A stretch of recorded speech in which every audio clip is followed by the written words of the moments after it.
Hello, Aries. Mid-month of February 2024. Ito na po ang inyong reading. Kuha lang tayo ng ilang messages para sa inyo about your love life and career. Okay, yun yung pinakahihingi nating mensahe ngayon. Para sa mga Aries, anong maiwan natin para sa kanila? Message. We will be straightforward, Aries, mid-month of February. Anong ating may iwan para sa mga taong ito, Aries? Mid-month of February. Message. Message na may iwan natin para sa mga Aries.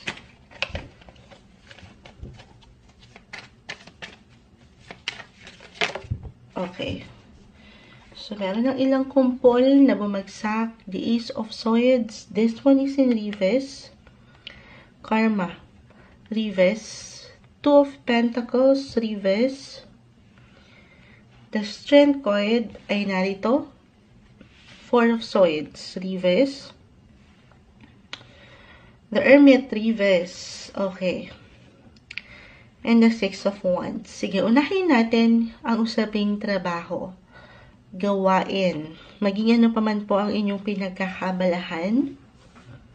Para bang ang dami niyong pinagbabalanse right now. So, yung pinakaunang message ko dito, work-life balance lang daw, na hindi madali. Okay? Dahil sa realidad, hindi naman din tayo perfect.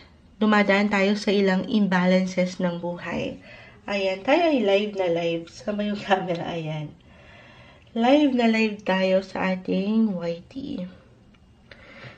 Okay. Pero may paglaban pa rin dito eh. Higit yung pag-focus sa usaping trabaho. Maging ano pa man po yan. Yun lang, merong ilang struggle kung paano nyo pangahawakan, lalo pa kung meron kayong extra work. Or talagang, halimbawa, nagtatrabaho na kayo, tapos pag uwi nyo ng bahay, andyan pa yung ilang gawain na kairami. At syempre yan po ay hindi madali. Pero I will be honest, merong ilang stress na napaka-normal sa buhay paggawa. Andyan yung napapagod tayo. Sa true lang, may pagkapagod din talaga. The Four of Swords ay narito. The Hermit, isang indikasyon. It could be physically or mentally. Hindi po isang medical advisor ang Moonchild. Pero kung kayo'y pagod na, napapagod dito sa ilang gawain, na minsan hindi natin yan damay. Kasi andito yung pagpupush nyo. As an Aries, andito yung enerhiya. You're on fire madalas at ready kayo sa ilang responsibility. But at the same time, napakahalaga ngayong mid-month na hindi lang kayo magiging klaro sa inyong ginagawa, pero pati na rin po sa inyong mga pakiramdam. Pero magpahinga lang din, okay? Balance sa point ng hindi ka nasasobrahan masyado sa isang sektor lang. The Strength card ay andito naman, talagang nag-appear siya. Nagpakita siya sa kabila ng ilang pagkapagod na aking na-mention. Ayan. Pinapalalahanan ka na meron kang lakas, Aries. The Strength card ay narito. Pero ulitin ko, tayo po ay tao lang din, napapagod. Okay? Napakahalaga na magpahinga. Maaari kasi meron kayo ditong ilang hinahanapan ng pagkaklaro. Yung patuloy yung pag-aksyon. Siyempre gusto nyo makitaan ito ng magandang resulta. Halimbawa, meron talaga kayong ilang deadlines na hinahabol. Andyan yung pagkapagod, yung ilang stress or pagka-pressure. Pero lalo na sa mga panahon na parang pakiramdam nyo walang resulta. Okay? Pagkatiwalaan yung bawat prosesong ito, Aries, nang hindi kayo nagmamadali. Okay? Iwas lang sa pressure. It's okay to pause. Take everything one day at a time. At mood siya. The Six of Wands po ay narito. merong success. Lahat ng pagod mo, yung hirap mo sa trabaho, yan po ay hindi nababaliwala. Okay? Kahit pa sabi ko nga sa panahon na parang wala or hindi mo nakikitaan ng magandang progress, huwag sanang mapanghinaan ng iyong kalooban sa part na yon. Kasi the karma, this one is in reverse, the Ace of Swords, ang ilan, just only take what resonate, tayo po ay general message, ay mapanghihinaan ng loob. Dahil sa nakitaan mo nang hindi masyadong okay. Okay? I mean, minsan kasi, ayan nga, palaban kayo eh. Nagpo-push naman kayo na sana hindi masobrahan na sobrang na kayo nagiging, or papunta na dun sa pagiging perfectionist. Ulitin ko, wala namang perfect, Ayan, alalay lang sa part na yon. Dahil meron at merong magandang resulta ang naghihintay sa inyo. Gaano man yan, parang sa palagay mo ay wala. Uulitin ko, meron po. Okay? Pero this time, mid-month, yung pinaka nakikita ko dito, napakahalaga na pinapakiramdaman mo ang iyong sariling pangangatawan. Physically, mentally, okay? Or even spiritually. The Hermit, this one is in reverse. Best time to do reflection din, okay? Pagnilay-nilayan ng ilang bagay sa iyong buhay. Andito yung responsibility, yung blessing of work, ayan. Siyempre pa, patuloy na merong blessing na maganda. Okay? Sige, pagdating na tayo sa buhay, pag-ibig, relasyon, the strength card ay narito. The Hermit. Okay, yes, sabi ko nga may celebration, pero more on pagka low-key. Tahimik nyo lang itong isa-celebrate, private, para sa ilan. Sa anumang paraan nyo kung saan mas andon yung comfort. Okay. Or maybe isang message po ito, especially for couples, to communicate. Napakahalaga ng communication right now sa inyong relationship. Or kung meron kayong hindi nabigyan ng pagkaklaro nitong mga nakalipas na linggo, kahit linggo lang, sa relasyon, napakahalaga na pag-usapan ito. Kung paano nyo i-work out ang inyong relationship. Tulungan, okay? Teamwork yung nakikita ko rito. Balance. Yun yung patuloy nyong mission sa relasyon ngayon.